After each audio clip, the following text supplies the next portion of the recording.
Testing.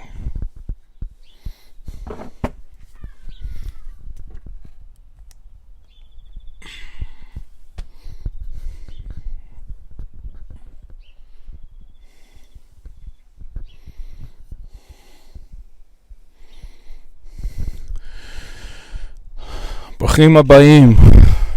Shalom. Kia ora. Hey guys, I guess it's about 1 o'clock. It's 1 o'clock right now.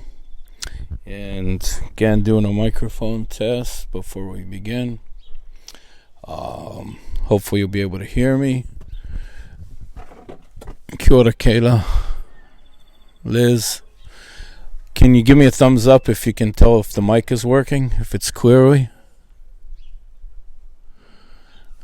Yes, it is sunny here. It's always sunny in Tauranga. Don't you remember, Liz? Haha. So somebody give me a thumbs up. Let me know that the mic is working.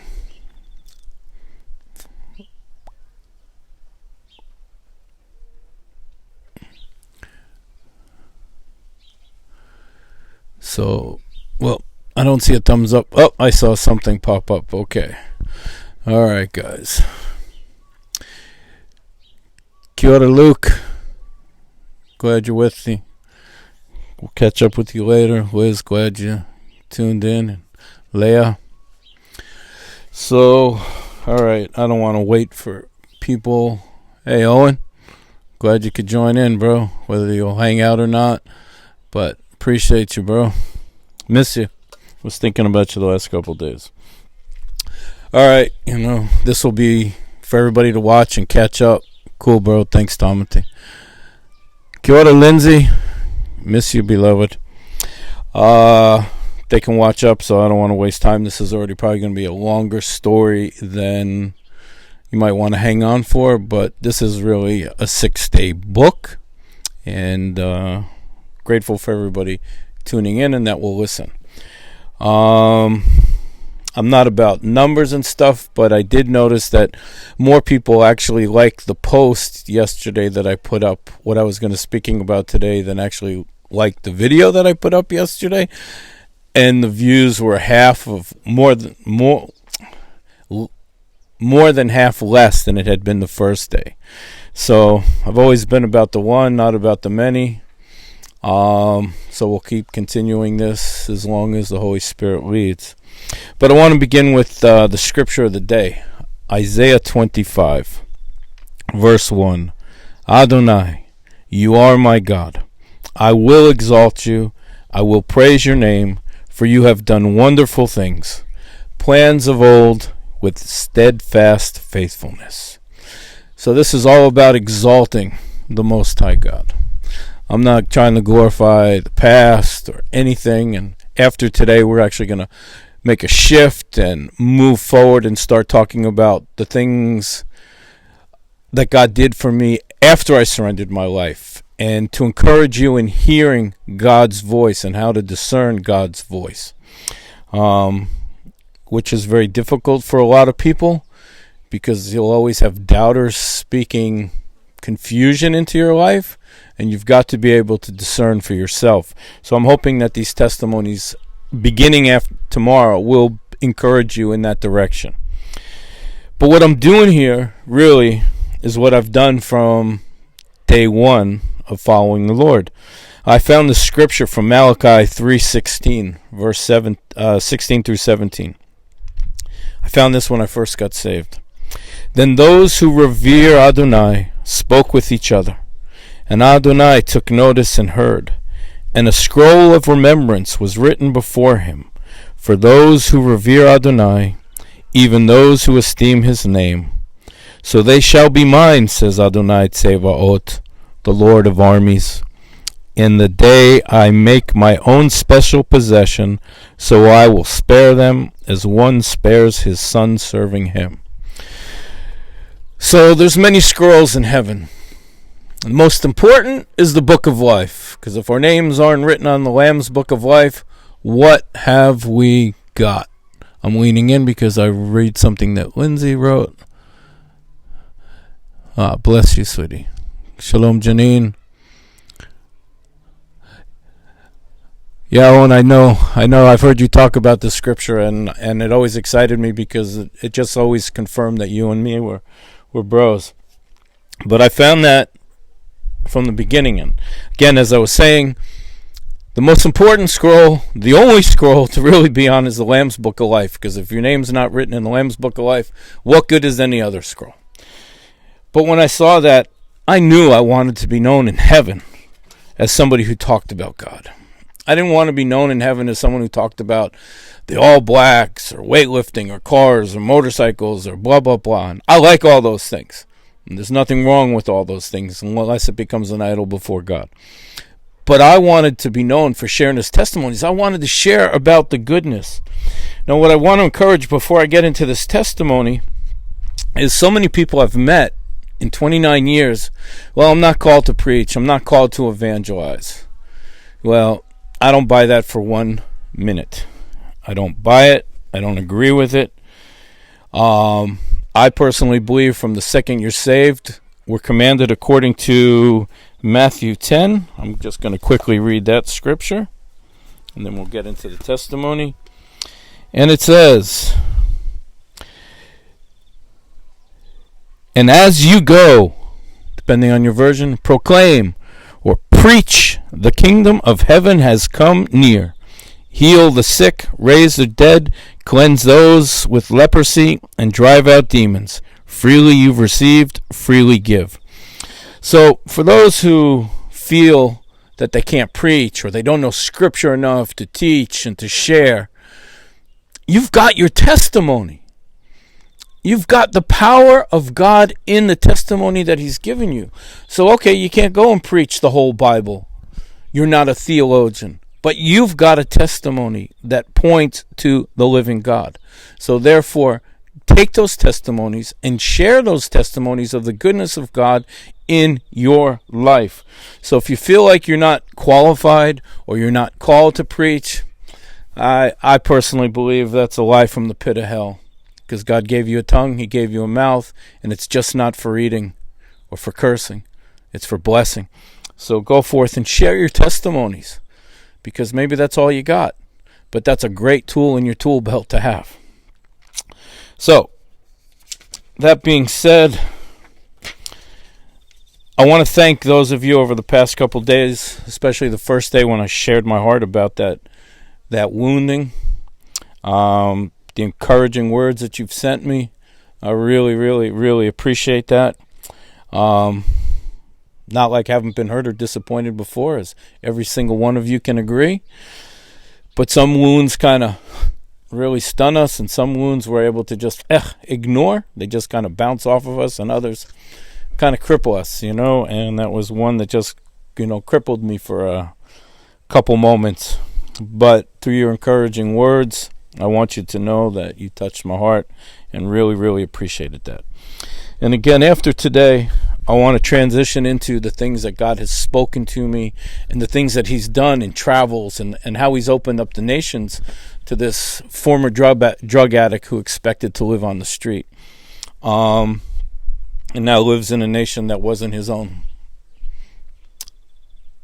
and has been called to be a witness to the end of the earth.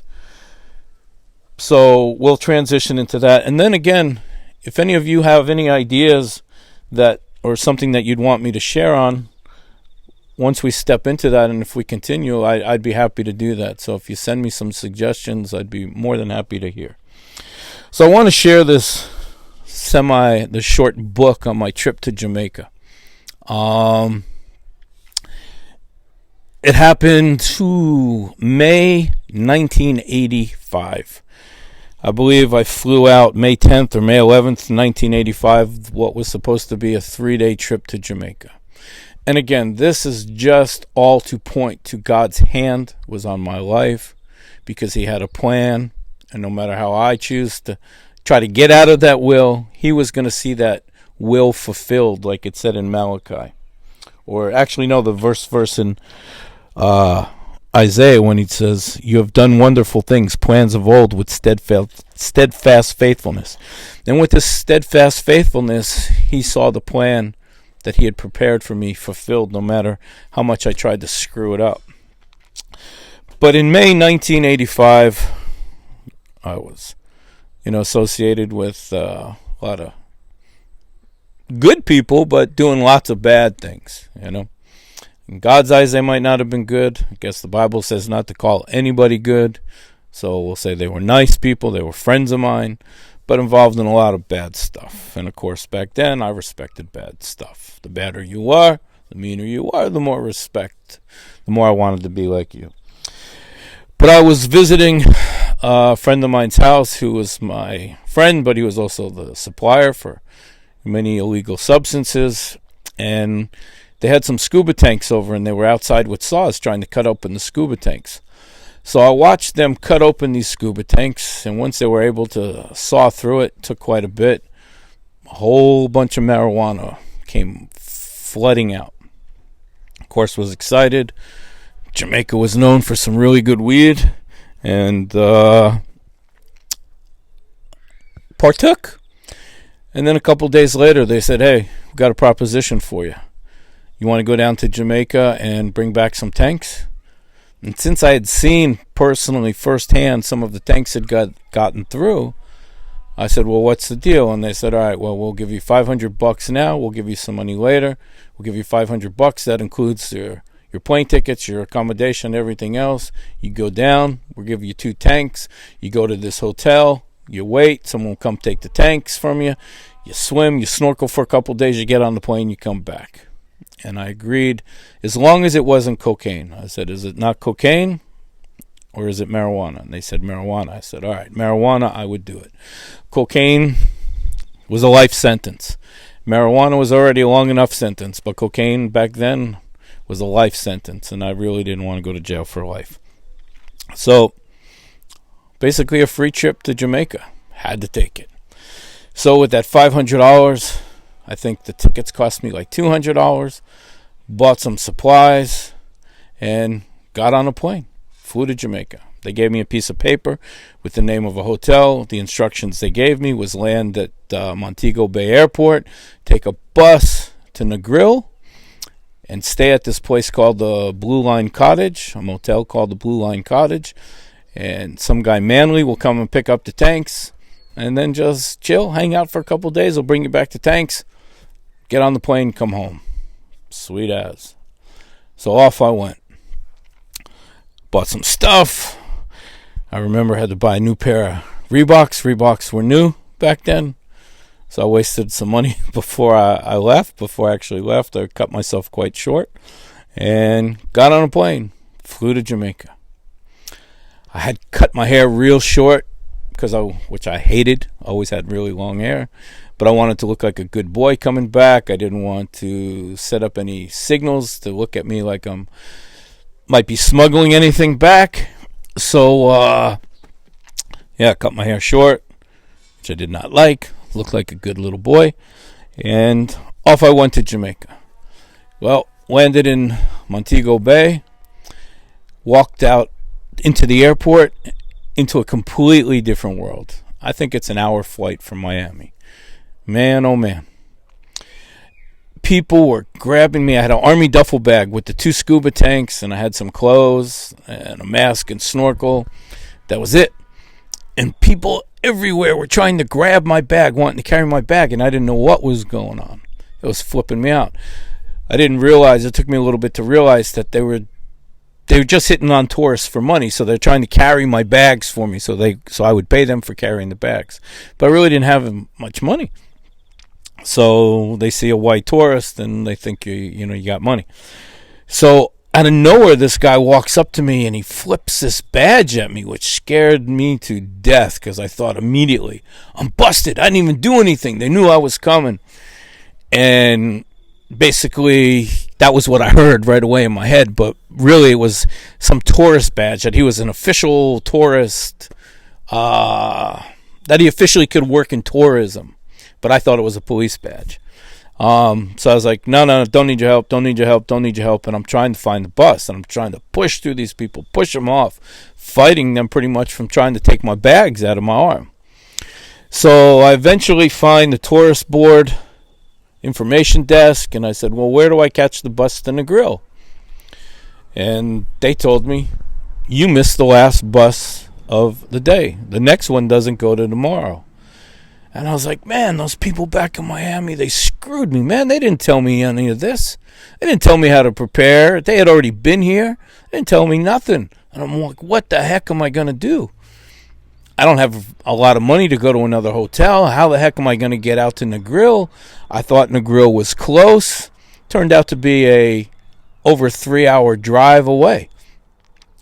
So I'm fighting people off for my bag. And I eventually found the guy who had flipped the badge at me. And I grabbed a hold of him. And I said, can you take me to Negril? And he's like, yeah, I'm on. But it's going to cost you $60 US. And I was like, $60 US one way? I mean, I had already spent like $300. I think I actually got to Jamaica with $200. I had to have money for food, had to pay for the room that I was still going to stay in, and then have to get back. I didn't know how this is going to work out. So I was desperate, and I said, okay. So he says, okay, Mom, but we have to go to my sister's house. I have to tell her that we're driving. So he drives me into Montego Bay, leaves me in the car. I'm the only white guy around that in eyesight. Was quite nervous. People were staring at me in this car. And he left me there for a long time. How long now? I don't know. Was it 15 minutes? Was it a half hour? Was it an hour? But I was getting nervous, man. Am I getting set up to be killed here? But I had nowhere to go, nowhere to run. It wasn't my territory. I wasn't familiar. I had no connections. I had nothing. So I just sat there waiting. I was 23 years old at this time. So I had already... This is 3 years after the testimony I shared yesterday about the gunshot. And I skipped a bunch of supernatural experiences that had happened in between then. But I want to jump to this. So eventually he comes back out and he says, okay, Mom. Well, I didn't know Negril was 3 hours away. So we start driving. We're in a car that has no windows. No windscreen wipers. It kept stalling out as we're driving. He kept having to pop the clutch. And he just kept driving again. We didn't have Google Maps. I had no idea how far we were going.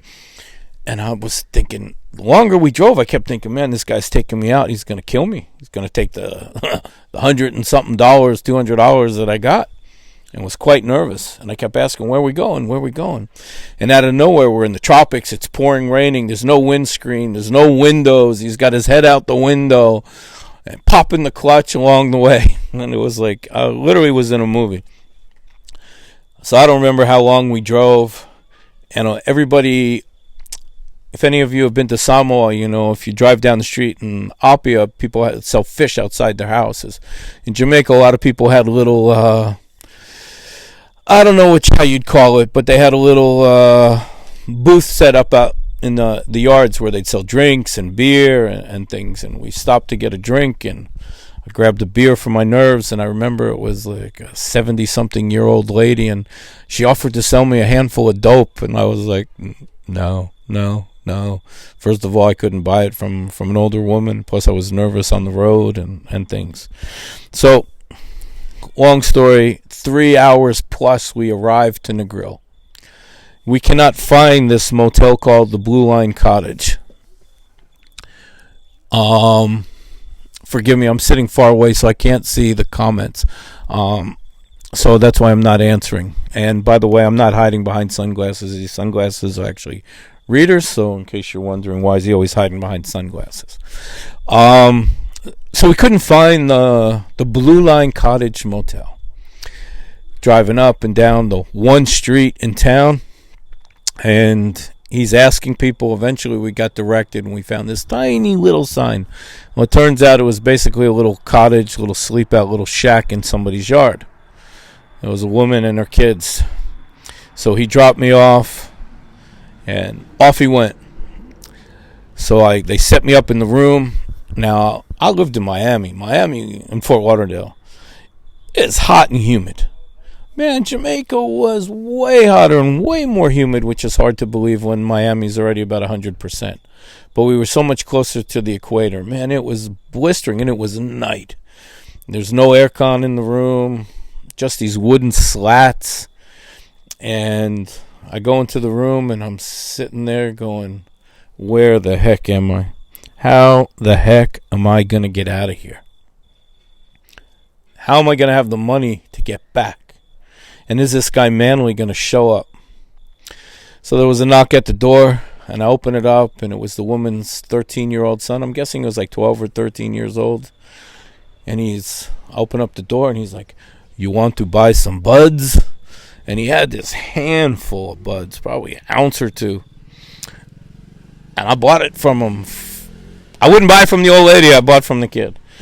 Kind of stupid, but I think I paid $5 US or $8 US, and I had like 2 ounces. I rolled myself a big joint, big spliff as they call it there. Got high, and then there was a pounding at the door, and 2 pretty big Rastafarian guys come in. And his name, I don't want to insult any Jamaicans and make fun of their accent. I love their accent. Came busting in, and he says, I'm Manley. And where's the tanks? And I give him the tanks. And he goes, where's the money?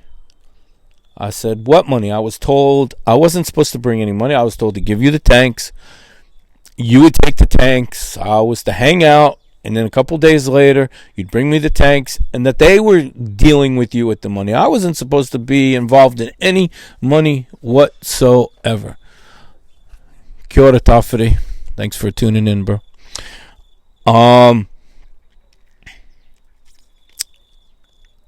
Well, he said, get off the island, bro. Get off the island, man. We're going to kill you, man. We're going to cut you up and feed you to the sharks, man. I went, whoa. Calm down. I'm not involved with the money, man. I'm just the delivery guy. I'm just to bring you the tanks. They said they deal with you the money. No, man, we're going to kill you. And I'm like, whoa, please, calm down. Can you do me a favor? Can you wait till tomorrow? I'll try to find the phone and I'll call them and we'll work it out. You got till tomorrow, man. So this is 1985. We don't have mobile phones. So I was scared to death, man. So I don't remember if I slept. I probably was so stoned that I did sleep. But in the morning, Negril was a little tourist place. A lot of Jamaica is, actually. But there were a lot of little beach hotels. And I just started walking down and asking, can I make an international call? An international call. This was the time when, if you remember, when all the phone lines went underneath the water, under the sea, so the connections would be terrible and echoes would be awful. And so I finally found the hotel that let me pay to make an international call. And I got through, and I said, what the heck, man? They want to kill me. They said they're going to kill me, throw me in the ocean, and feed me to the sharks. You were supposed to send money. And he said, no. I said, they ain't taking no for an answer, man. They're going to kill me. And he said, well, go back, get them, and come back and make another phone call. Now, this is costing me money that I don't have, really. So I go back to the Blue Line cottage, and I wait. Manley and his mate show up. And I said, look, I got through to them. They said they want to talk to you. Will you come with me? We'll call them, and then you guys can deal with it, and you don't have to kill me. And they agreed. So they took me to the phone. Went to the hotel. I made the phone call, put them on the phone, and they went now from murderous, ready to cut me up, to smiling. Okay, bro, we take care of you. And from what I was told, Manley's family owned one of Bob Marley's old houses up in the mountains, and they owned this hotel along the beach that had a bar in the swimming pool. He took me to the bar, fed me, bought me drinks. I swam around, and then you could snorkel. They had a place actually right back there where you could jump off the cliffs and go snorkeling. Did that. Everything was great. I rented a moped, bought some hash, rolled big spliffs, wanted to show the Rastafarians that the white boy could hang with them in their smoking up a storm.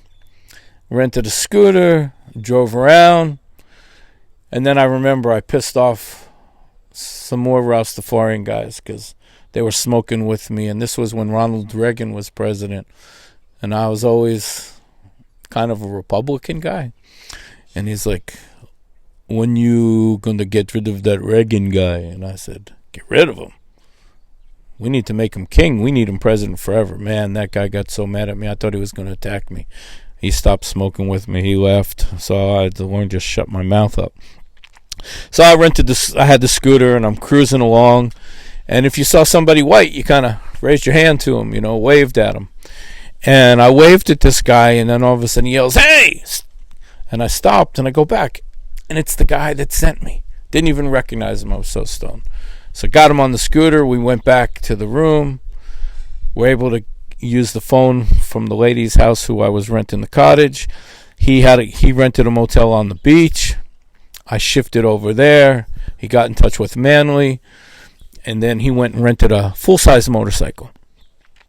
So we had to go up into the mountains to the house supposedly owned by Bob Marley. Whether it was or not, I don't know.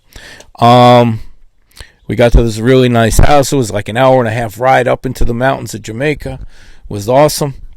And we get up there.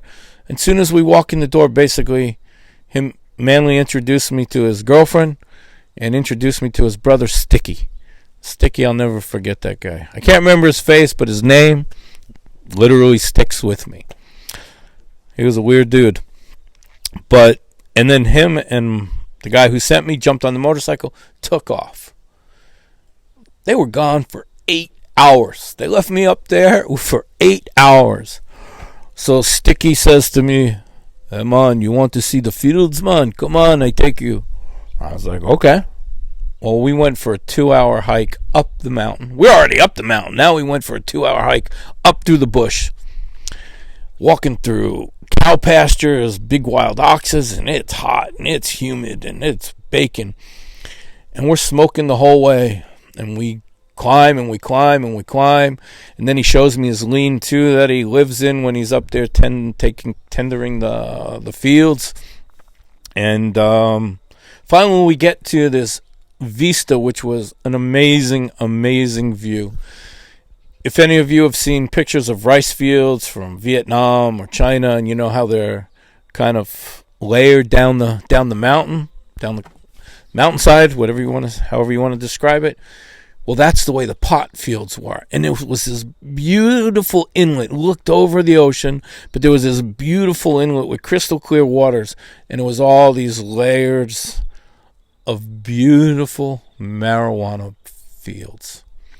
And I remember thinking, wow, I am in heaven, because I loved my marijuana.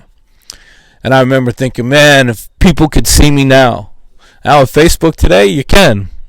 But then we didn't have the cameras or anything, and certainly wasn't going to take a camera, take a picture, because you had to take it to the pharmacy or the camera shop to get it developed, wait a week, and then they looked at your pictures, and next thing you know, the police would be knocking at your door. So there was no taking pictures. So I remember just that view was so amazing, seeing all that marijuana and that beautiful coastline and the way it was layered. And anyway, it's time to walk the 2 hours back to the house. We get back to the house, and Sticky says, "You hungry, man?" I'm like, "Yeah." He goes, "You like crab?" I'm like, "Yeah." "Okay, I'll be back." Well, he disappeared. So I go out on the porch, the veranda, whatever you want to call it. There was some outside furniture. I'm stoned out of my mind. We just hiked for 4 hours on top of it.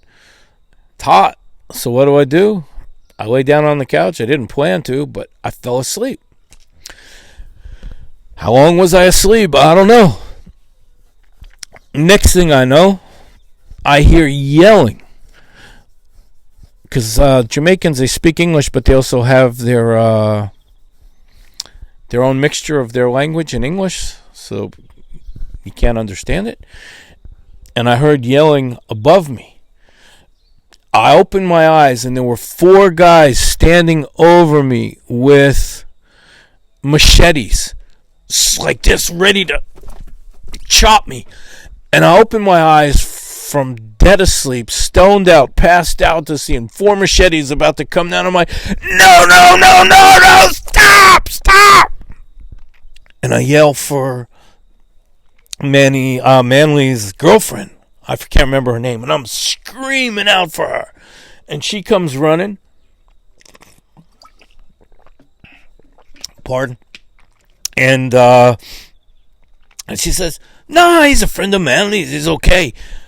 But I put the machetes down. They hugged me. Next thing you know, they're rolling spliffs. We're getting high. They're introducing me to Jimmy Cliff. And do you know this reggae singer? You know this reggae singer? Next thing we're dancing all over the place. So I went from about to being chopped up. Now this is the second time I've been almost killed on the island. That was the closest one because I saw the machetes about to come down at me because they were pickers. And they came and found some white guy passed out on the couch, which was a shock for them. So it went from almost being cut up to more party time, which I can say I was highly relieved. But man, that was a scary moment. That was a really scary moment. So, what happened? Eventually, Sticky shows back up, and he went to some river somewhere, went down to the water, and he caught a bunch of crabs.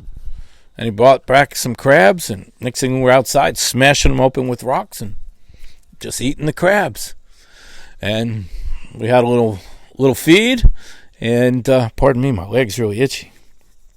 Had a feed, and about after a total of 8 hours came by, my guy in Manly came back, and he said, "Let's go." And he had this duffel bag filled with marijuana, so there were 10 pounds of marijuana in that duffel bag.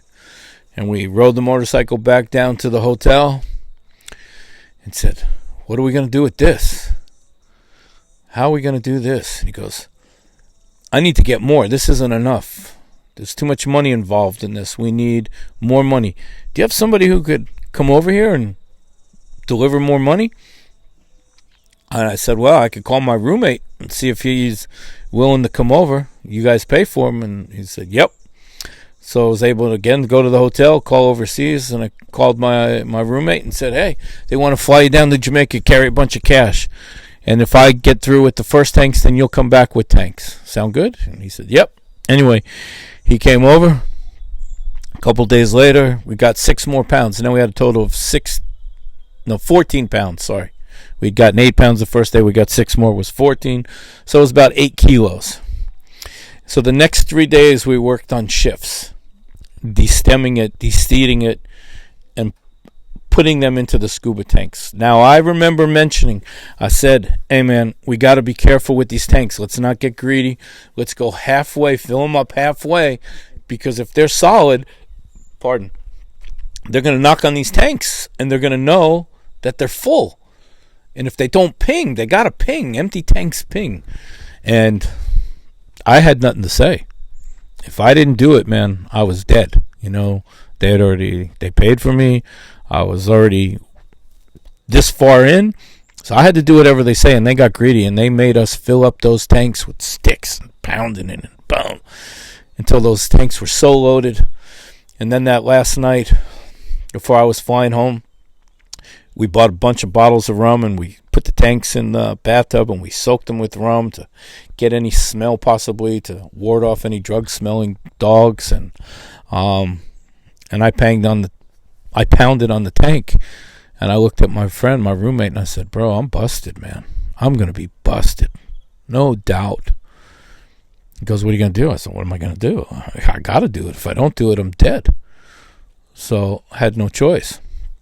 So next day, got a 3-hour sharut, we'd call it in Israel, kind of like a van bus, and went back to the airport.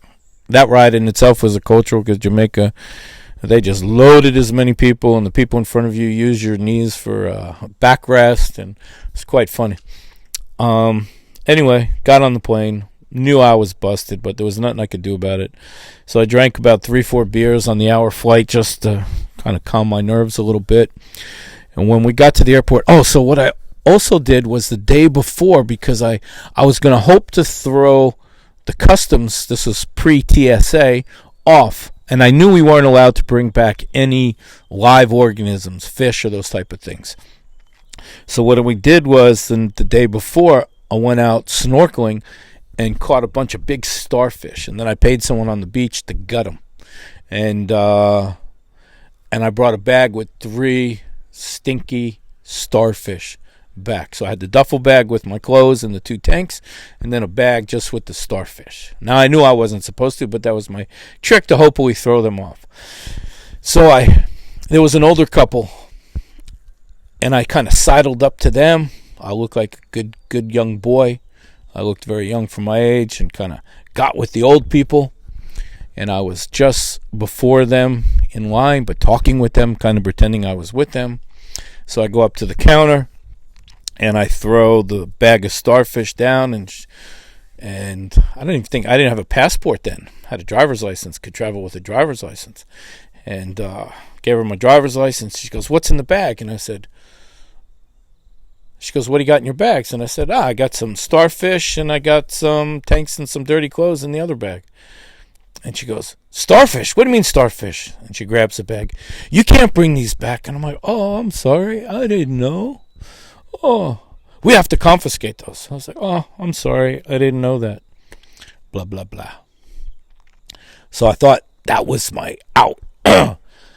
So she grabs them, pulls them away, drops them in a bin, pardon, and comes back. And she says, "What about the tanks?" I said, "What about the tanks?" And she said, "Well, we're going to have to open up the tanks." And that's when my heart dropped, because I knew I was busted. But hopefully I'll never forget. But what came out of my mouth, I don't want to say was God, but it really, I don't know where it came from. It didn't come from any knowledge of mine. But I said, "You can't open up these tanks." And she got very suspicious. And I said, "Why?" I said, "Because these are old tanks. They're not new tanks. They're not coated on the inside. So if you break that seal, they're going to oxidize on the inside. That means they're going to rust. And then the rust particles are going to get into the breathing apparatus, and they're going to be no good to me. So if you want to replace the tanks, feel free to open it." And she looked at me for a minute, and I remember when that came out of my mouth, I was thinking, wow, where did that come from? I impressed myself on that one. So she looked at me for a minute, and she says, "Wait a minute." And she comes back with her boss, and came back with not just the boss, but with quite a few guys. And he comes over and he says, "So what's this? You don't want to open up your tanks?" And I said, No, sir. I said I'd open up the tank. I said the thing is that they're old tanks. They're not new tanks. They're not coated on the inside like the new ones. If you break that seal, they're going to oxidize on the inside. Then they're going to begin to rust, and all the rust particles will get into my breathing apparatus, and they're no good. And if you guys want to replace the tanks, then feel free to open them." And he said, "Fair enough. Take one of the tanks out and put it on the table." So I picked it up. I picked up the tank, I put it on the table, and he took out his trusty buck knife and took it, and he tapped on the side. Remember I talked about the ping? It needed the ping? Well, it went thud, thud, and he said, "They're packed! Grab them!" Next thing, all these cops dove on me, throw me to the floor, handcuff me. I could still see the expression on the old couple's face that I had sidled up to pretend I was with them. Sirens and bells were going off, and I didn't resist them because I knew it.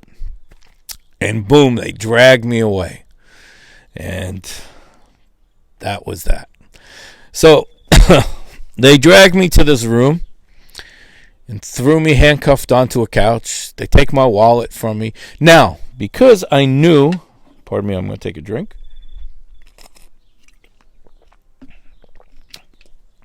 I had a premonition that I was going to be arrested. I went through my wallet. Back then we had a lot of phone numbers written on cards, pieces of papers, napkins. So I had gone through my wallet and threw everything out. Got rid of everything the night before. Well, as they were searching my wallet, and I'm handcuffed on this couch in this office, they found a piece of paper with the name of the hotel and the phone number and the room number that I was supposed to call when I came back with the tanks. I do not know how that number got back in my wallet, because to my recollection, I threw away everything. That piece of paper was my death sentence. That was it. Now I was dead, and there was no way around it. Because they were saying, now we know who you're doing this for. And I was like, no, I'm a 23-year-old house painter. My car's broken down. I'm just doing this to earn some money, get my car fixed, try to live life. I'm not doing it for anybody. I was lying my butt off. A lot of that was true, but the fact that I didn't do it for anybody wasn't true. But that paper was my death sentence, because now they were going to look into that hotel and who was staying in that room. And the thing is I was going to go to jail. Those people were going to be investigated. Either they're going to think that I ratted on them, and I had been raised that only good rat is a dead rat, and I never would have done it, or that I was stupid enough to leave it in my wallet and they're going to jail anyway. So either way, I am dead. And prison was not going to be a safe place for me, because these people had so many connections throughout the prison systems. I was dead, and I knew it. Now I was afraid. Went from 6 pretty exciting days on a Jamaican beach in marijuana heaven, and now I knew I was dead. Well, they kept asking me what's in the tanks. I'm not saying anything. They were opened up the top, and because it was packed so tightly, only some dust fell out, and I wasn't answering their questions. Well, this is when everything changed, and this is when God came into it. So I hope you pay attention to this part. If you've given up listening, pardon me, this is the part you really need to hear. Again, this is where God came into the mix. Well, in walked a Miami police officer. Thank you for the thumbs up I saw. In walked this Miami police officer who, I kid you not, was somewhere upwards of 7 feet tall. He was giant. He was muscular. And he was white, which was rare in Miami in those days. It didn't matter about the white part. But he came in with this attitude, with a voice like this. And he immediately went over to the paperwork that the customs police, I don't know what to call them any longer, had written out reports. And he walks in, didn't greet them. He never looked at me, grabs the piece of paper and says, "What do we have here?" I'm going to stop imitating that voice because I know it can get annoying. But, and they said, "Yeah, we busted this kid. He's got tanks full of something. We're not sure what it is." And the cop looks at the pieces of paper, and they had written out 6 pounds of a controlled substance. Now, when I heard him say that, I'm thinking, something's wrong here. I know for a fact there's 14 pounds, 8 kilos in those tanks. So the cop says to them, "What do you mean a controlled substance? You don't even know what it is. You don't even know if it's 6 pounds of baby powder. You want me to arrest him?" And they're like, "Well, we had some marijuana dust, open it up." And he said, "Look, you either open those tanks or this kid's going free." That's when my ears kind of went like Spock. They stood up like, what the heck? And the customs agents, they start fighting between each other. And they're like, "What are you talking about? He's going free." And he says, "Look, you don't even know what you have. You don't even know how much you have. Now, I have to take him in. And my boss doesn't want us to take him in. And if I bring him in and we open the tanks and there's 8 pounds, my boss is going to want to know where the other 2 came from. And if there's only 4, you better believe he's going to want to know where the other 2 went. So you either open up the tanks or he goes free. Now get out of here now." And he literally threw them out of their own office. They had 2 big black African-American airport police, customs police, whatever you want to call them, customs agents, whatever they were called back in those days, pre-TSA, guarding the door. Now, the whole time I'd been there, people were sneaking in and looking in. They wanted to see who the big smuggler is, so I'd been put on display. They kept sneaking in and peeking in and blah, blah, blah, looking. Well, these two big African-American cops, they were big guys. They weren't muscle guys. They were big dudes. Were guarding the door on the outside. This giant cop sits at this table and he just pulls out his forms and he starts writing. Never once looks at me. Well, prior to them leaving, they had actually taken that phone number and put it back in my wallet and put it on the desk. And I'm sitting there just waiting, knowing I'm dead. Was I praying? I certainly hope so. But I knew I was dead. Oh, pardon me. And there was no way out of this. So after a few minutes go by, the cop, as he's writing, "Son, I have to take you in for this, and I don't want to take you in for anything else. If you have anything else on you, get rid of it." And I said, "Sir, I have nothing else on me, but there's something in my wallet on that desk I'd like to get rid of." And he said, "Get rid of whatever you want." So now I'm handcuffed to the front. I jump up. I run to the desk. I grab the wallet. I find that piece of paper with the hotel room, the hotel name, and the hotel phone number. And I start shredding it. Well, the big African-American customs police see it. They literally run into the room, dive on me, start punching me and pounding me, trying to grab that piece of paper, and I'm not letting them. I'm ripping that thing, and I'm taking their blows, and I'm ripping it like, the story of Humpty Dumpty. They were never going to put this Humpty Dumpty back together again. There was no way. Well, out of nowhere, this giant cop gets up, grabs them, and he starts fist fighting the two airport police. I am stunned by the blows that I've taken, but I'm more stunned that cops are fighting over me. And this giant cop threw them around and out the door like they were pieces of paper. Couldn't believe it. Because those airport cops, they were big guys. He was a giant, but he threw them out like they were pieces of paper. And again, he threw them out, beat them, never looked at me, sat back down at the table, and went back to writing without blinking an eye. Now I'm like, woo! My life has been saved. I can go to jail, and no one will think I was a rat. No one will think I was stupid, that I messed up, because my life has been saved, because that piece of paper was destroyed. Wasn't happy about going to jail, but this was a whole nother story, and there was like hope. I'm going to live through this. Not too long later, the airport police come in carrying two giant trash bags, clear rubbish bags, filled with the marijuana. You could smell it coming because that was really some fresh weed. And they came walking in going, "Well, we got them open. We got 14 pounds. And I remember thinking, they got it right this time.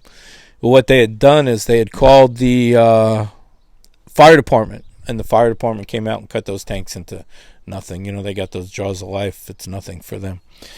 So I remember kind of smiling, thinking, well, they got the number right finally. And what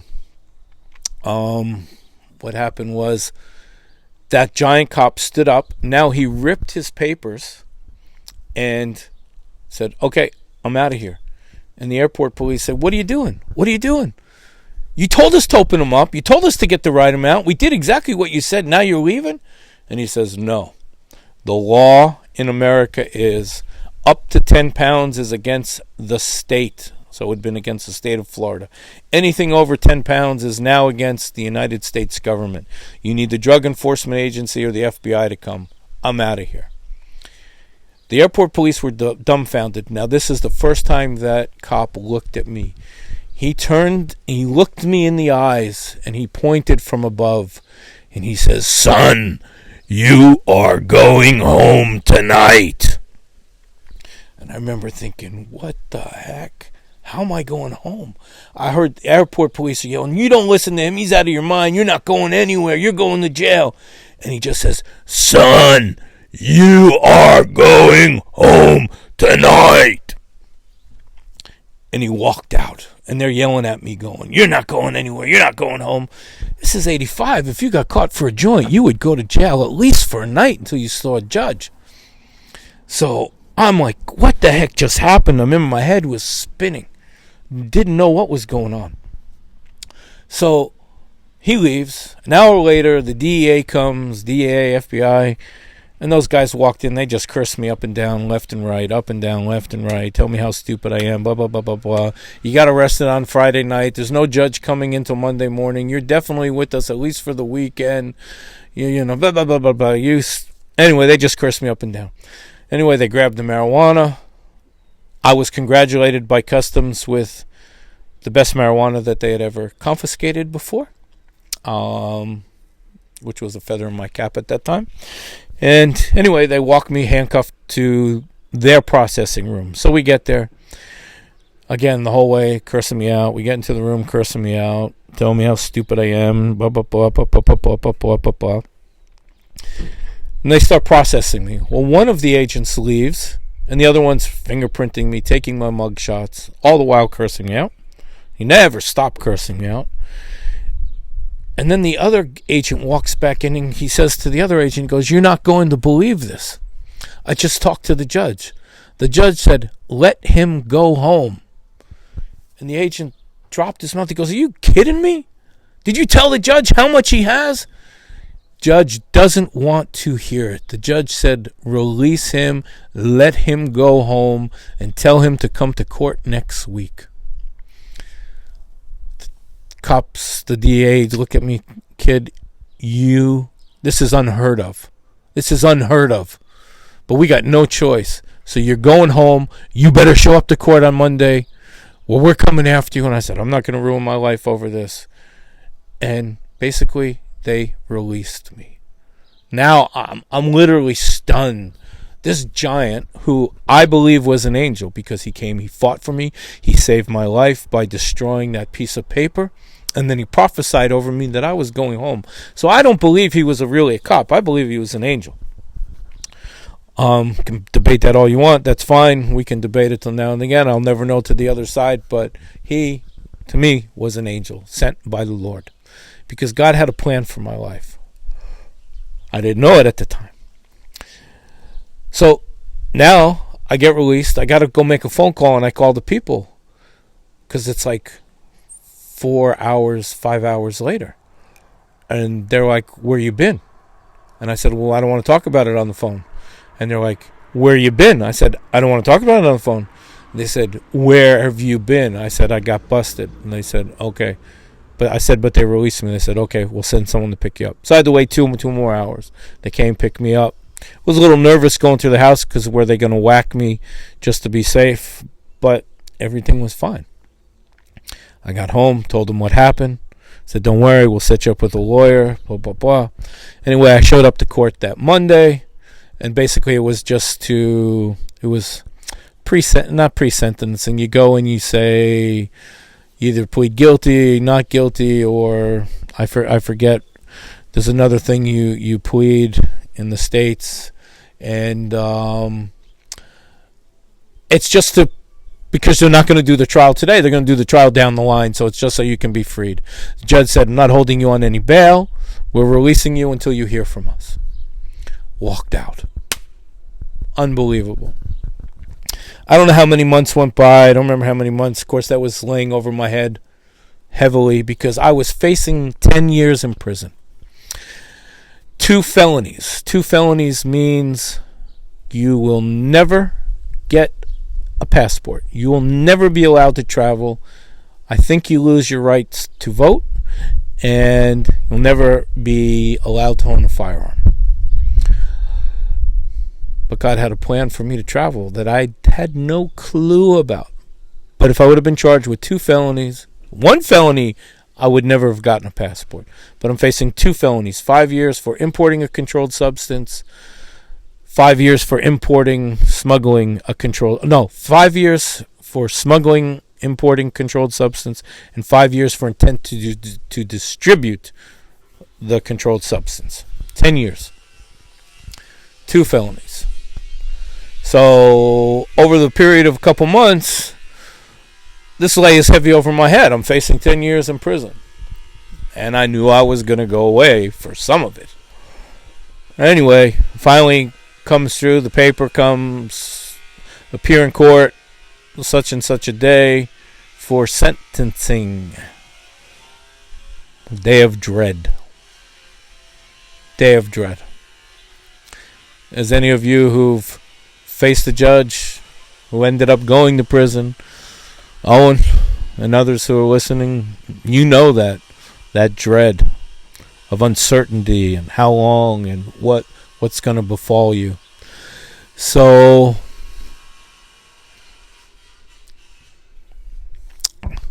yeah, before going to North Korea, I can imagine that fear of dread, not knowing what to expect when you go there. Absolutely, Owen. I remember I was nervous about going to China, but North Korea, woo-hoo. God bless you for fulfilling that call, brother. So anyway, I went to court. I was the seventh docket that they had called, but I watched all the other cases.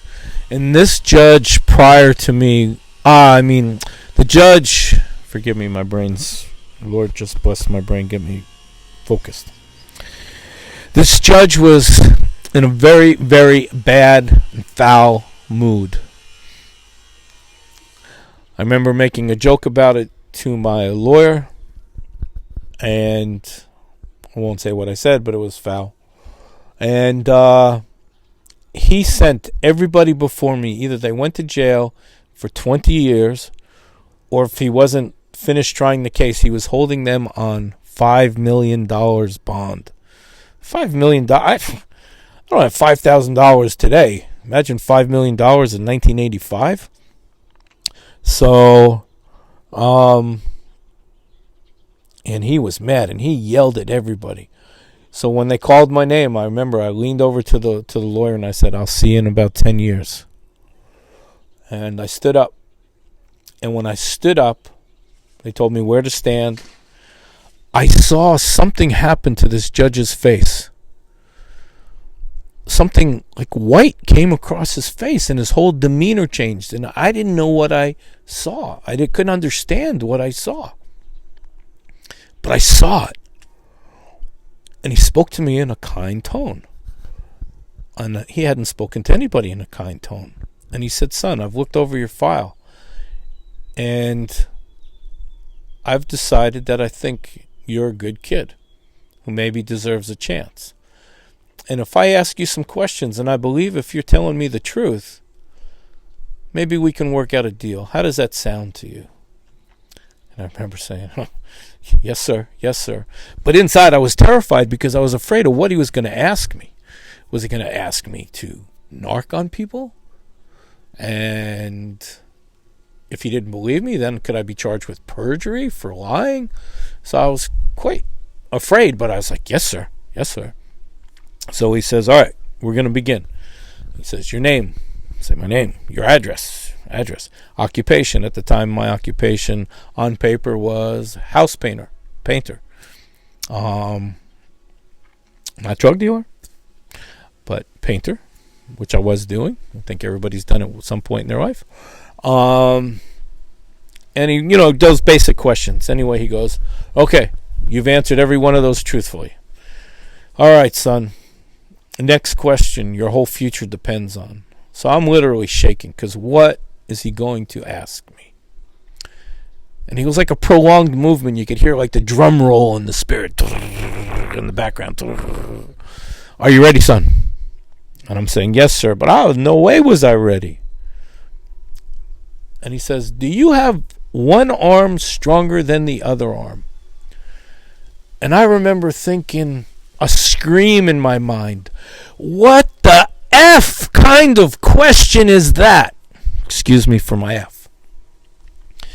And if any of you seen The Matrix, now of course this happened before The Matrix came out, but all those letters dropping, so my brain was like, processing really fast. Like, how the heck do I answer that question? And then I said, yes, sir. I have one arm stronger than the other. As a painter, though I can roll with both arms, I actually use one arm to guide, and I roll with my right arm. Though I carry buckets of paint with both arms, I always favor my right arm. Though I can brush with both arms, I always favor my right arm. So yes, sir, my right arm is much stronger than my left arm. And he said, that is true, son. My best friend for 30 years is a master painter, and he always complains how he has one arm stronger than the other. Very good, son. One more question. Are you ready? Yes, sir. But reality was no, sir. Because what is he going to ask me after he just asked me that? So he says to me, what kind of paint would you recommend? And I remember, oh my God.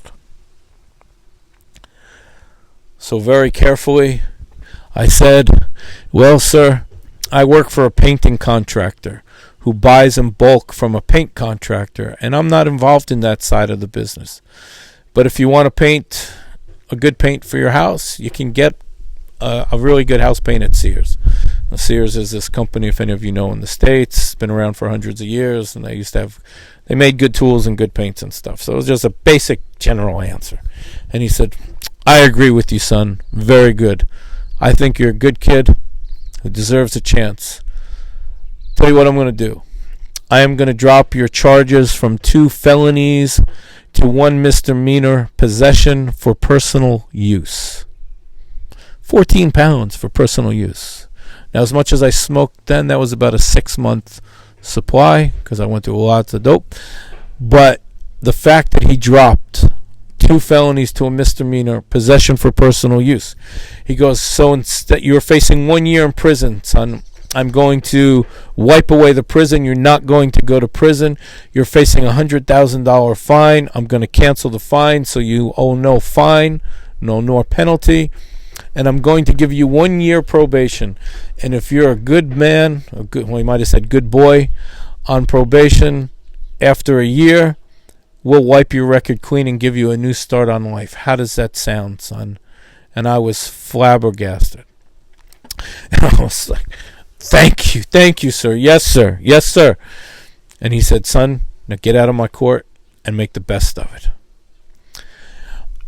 I walked out and my lawyer said, see what I did for you? And I was like, you did nothing for me. You were sitting in your chair. You didn't open your mouth. But thank you very much anyway. And I walked out. I couldn't believe it. I couldn't believe it. Talk about the weight of the world lifted off of me. I wanted to take that chance, and I wanted to run with it. I wanted to become the best person in the world, never get in trouble because I just got the break of a lifetime. But there was still my flesh to deal with. I wanted to be good, tried to stay good. But 2 weeks later, I had a friend call up and said, hey man, you got great connections. Can you get some cocaine for us? You always get the good stuff anyway. And I said, yeah, I'll go over and get some. So picked it up for them. And these guys loved the product so much that this was like a one-time favor. It became a 3-year business. And you heard that part of the testimony already 2 days ago. And how God got me out of it and how he appeared to me during it. But while I was on probation, I failed 7 out of 10 drug tests. Wasn't that good a boy? My probation officer actually snuck in one day, and he found half a joint on the table. And he said, and I thought I was going to prison then. He said, no, I don't care about that. I just care you're failing for cocaine. But anyway, I failed 7 out of 10 drug tests for cocaine. And they still released me 2 months early for being a good probationee. Anyway, that was the testimony of Jamaica. But God sent an angel to deliver me. Delivered me from death. Firstly, when they were going to kill me and feed me to the sharks. And then when those 4 guys stood over me with machetes and were going to chop me up because they found this strange white guy sleeping on their porch of their house. And then when I was about to go to jail, And this happened in the midst of the Miami, I don't know if some of you will remember the Cuba crisis. This is when Fidel Castro had opened up all the prisons and the mental hospitals and had let them all escape Cuba for Miami. So Miami prisons were filled with all these escapees from Cuba. I might not have survived a weekend in prison.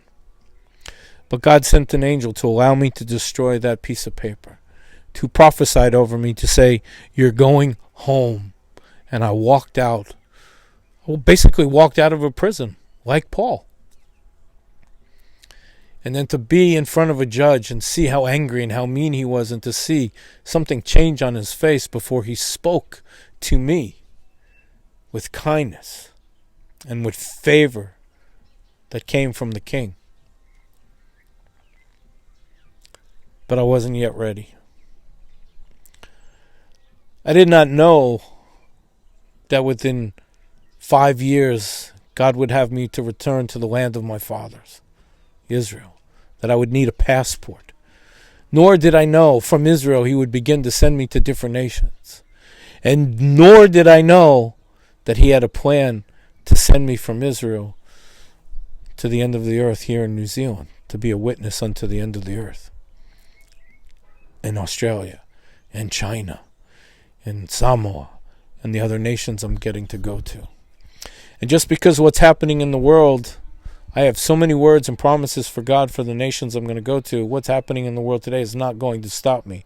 It might stop the airlines, but I might fly Air Yeshua and be translated to there. So I know I'm still got places yet to go.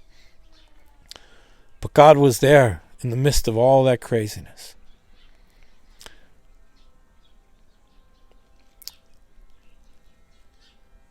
The power of the testimony. This is just one of mine. But you've got the power of your testimony. Owen is one guy who's spoken around the world. He's never been ashamed of his past.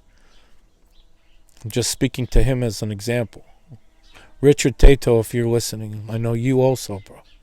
And Tafri and others. And I'm not skipping people. We don't rejoice in sharing who we are, but we rejoice in sharing who God has made us to be. So if you've held back, feeling that you're not to preach, it's not for you, don't listen to that lie. Share the testimony of God in your life. Share that testimony, because that will touch people's hearts. And then the word will come and the word will fill them.